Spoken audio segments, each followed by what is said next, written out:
আর কলজের টুকটা শিক্ষক পাইছি, এত বড় স্কলার আর এই জমিনের নেতৃত্বে আর আসে নাই।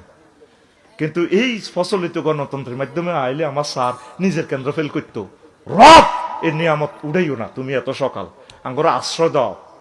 আল্লাহ যদিও তিনি জেনারেল শিক্ষিত, ওহির জ্ঞান নাই, তবে তিনি ন্যায় নীতি পরায়ণ একটা পোলাইট ম্যান, রুচিশীল মানুষ।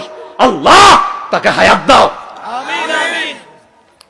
তুই কস আর দালাল, সারা পৃথিবীর প্রেসিডেন্টেরা দেখলে দাঁড়ায় সেলুট মারে বেটা। তোর ব্যাগ দলের নেতারে কারা করাই দিচ্ছে বেটা, ফাত্তা দে। ইন্ডিয়ার ইগুনের আমেরিকা বান্ধি সিউলদি বান্ধি তারপরে বিমান উড়ায়। আর সবচেয়ে ট্যাক্স ফ্রি করে দিছে বাংলাদেশের জন্য।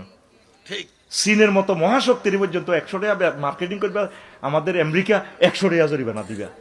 আর আমার স্যারের সম্মানে বারবার চিঠি লিখছে, ইও দেশিরা তো কিচ্ছু নেব না, কিতে কর যে চায় তো করে তোকে ভাষা বুঝায়। ঠিক এই ফোনেটিক্স ইংরেজি বলে বেটা। তুই কি ফাইসরটা কি, তোকে ব্যাক নেতারে ইংরেজি কইতো দে। আমার স্যারের লগে ইংরেজি এই সিস্টেমে কওয়ার অরিজিনাল লন্ডন ফোনেটিক্স, অরিজিনাল আমেরিকার ফোনেটিক্স কথা বলার মতো যোগ্যতা আল্লাহ তারে দিছে। তিনি আমার কথাগুলো, আমার ব্যথা বিশ্বের দরবারে পৌঁছায়। আমিন কও। আল্লাহর কসম তোদেরকে ভালোবাসি, তার জন্য দোয়া করি। মানুষ পাবি, এ মানুষ আর পাবি না।